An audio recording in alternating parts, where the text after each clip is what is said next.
It's pronounced Gyllenhaal.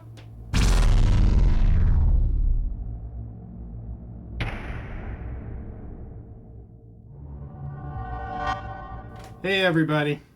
So I'm doing a review of the movie Nightcrawler. I know it's late. My channel is new.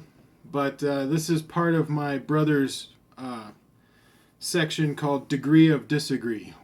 We always have a degree of disagreement, whether or not it's full agree or full disagree. Somewhere in there, there's a degree of the disagree. He's a writer, and he comes up with really cool ways of saying things, so I'm going with it. I'm going to use it. Anyway, so as you saw in the beginning of my little intro, the reason I said it's pronounced Gyllenhaal is because of an interview he did with Conan. When was it? September 28th of 2012. I had to look it up again. I saw the interview a long time ago, and I remembered it stuck in my head because he has such a unique last name. And the reason it stuck in my head is because I have a unique last name. My last name is Steininger. And the way it's spelled, people say Steininger, Steininger. It's never pronounced right, and I just go with the flow. But it's actually Steininger. The G is not really said, kind of like at the end of thing. Anyway, so when I heard that, I was like, yes, how do you say it properly? Because I like when people say my name properly.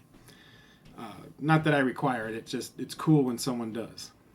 So I had to watch it over and over again just to get the pronunciation, because it is odd, but the way he says it is Gyllenhaal, or how he says it in the video is Gyllenhaal.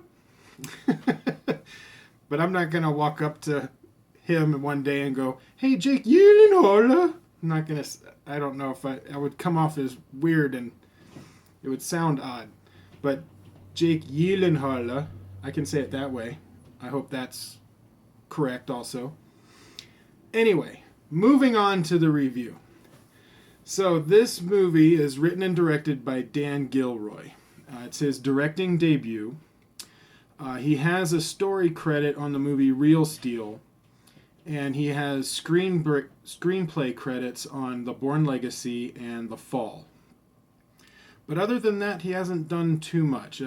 He's doing Kong, a new King Kong movie that he did a screenplay for. I saw in pre-production, but I don't know much about that one. So it's starring Jake Gyllenhaal and Rene Russo and Bill Paxton. Bill Paxton's got a smaller part, but it was cool seeing him in there because I didn't know he was in the movie. So Jake Gyllenhaal plays Louis Bloom, who's a much easier last name to say. But I kind of have fun saying Gyllenhaal. I think I'm going to make sure I say that every time now. But anyway, Louis Bloom is looking for work in the beginning of the movie, and he stumbles upon an car accident, and he's standing there watching the accident with the EMTs there, and Bill Paxton runs by with a camera and an assistant with a camera, and they start filming the whole accident and what the EMTs are doing. And then he talks to him for a little bit and finds out that he sells the footage to the local news in LA. They're in LA. So he goes out and he buys a camera and a scanner and starts going around to accidents, anything that he hears, and starts filming them, and then sells them to Channel 4, I think it was Channel 4 News, which is their director, their morning director is Rene Russo. And the reason it's called Nightcrawler is because all of these guys that go around filming these accidents and other news reports, they call themselves Nightcrawlers. You know, just because you work the night shift. Now, it's established early on that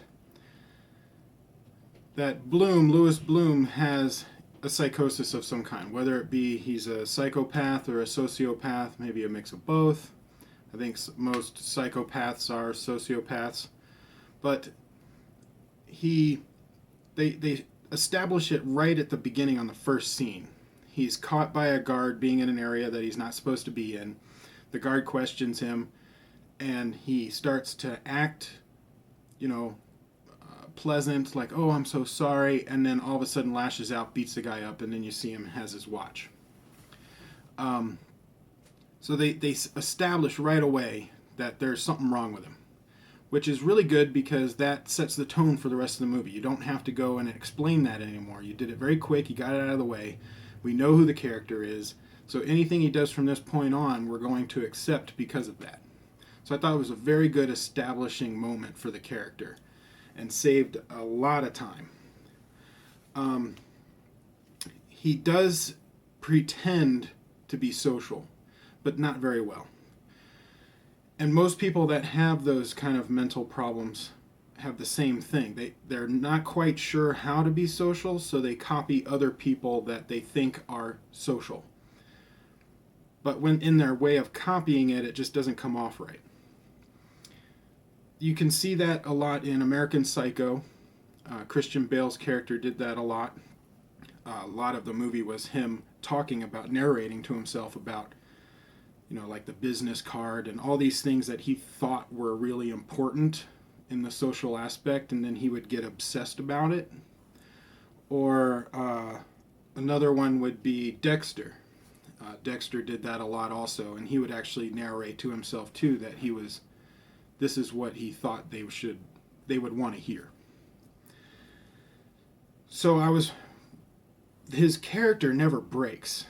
Jake Gyllenhaal does a really good job of keeping that character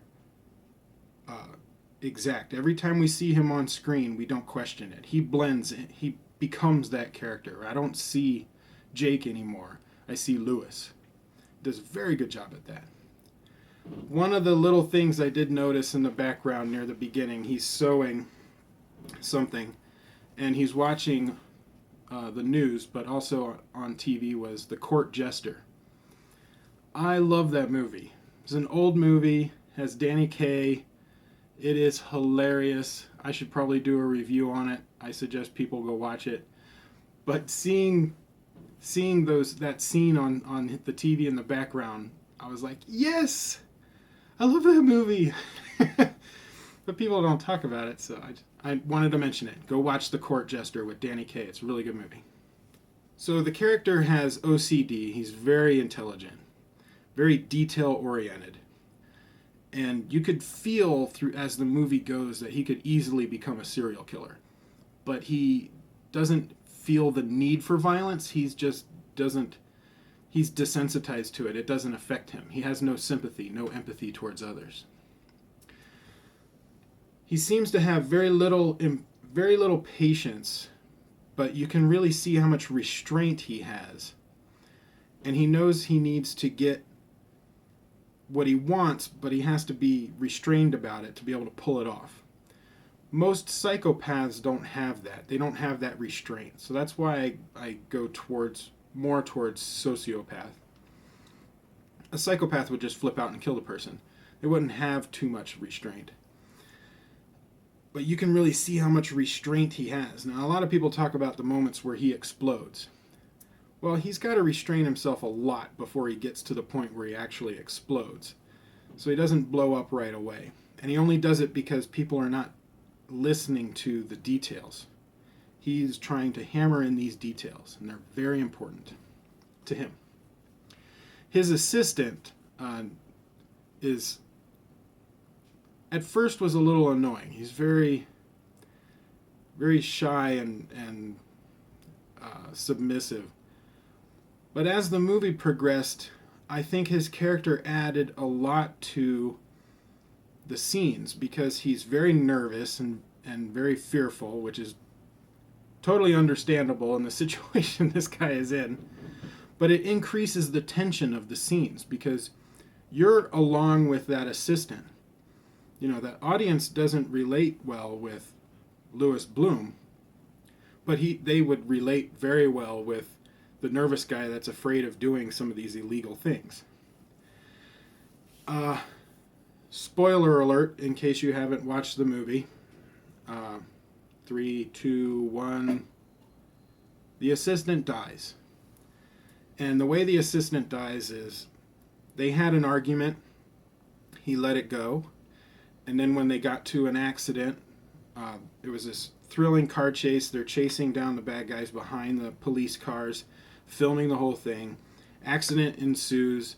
He runs up to the front of the car and tells the assistant to grab his camera and get out. Everything's okay. But actually, the driver, the bad guy, was still alive. And when the assistant came around, the guy shot the assistant. And then he filmed his own assistant dying with no emotion, and was more taking him out of the equation without having to kill him himself. That was freaky for the character, but I wasn't surprised by it. As soon as it happened, I was like, yeah, I was kind of expecting something like that, whether or not he killed him himself or had someone else do it for him. Now, I know there are some people out there that would like to see him get arrested or killed, but I'm against that ending, and I'll tell you why.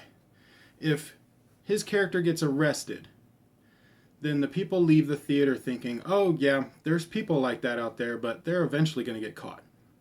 Or if he's killed, they'll say, oh yeah, there's people out there, but it'll catch up to him eventually and they'll be killed.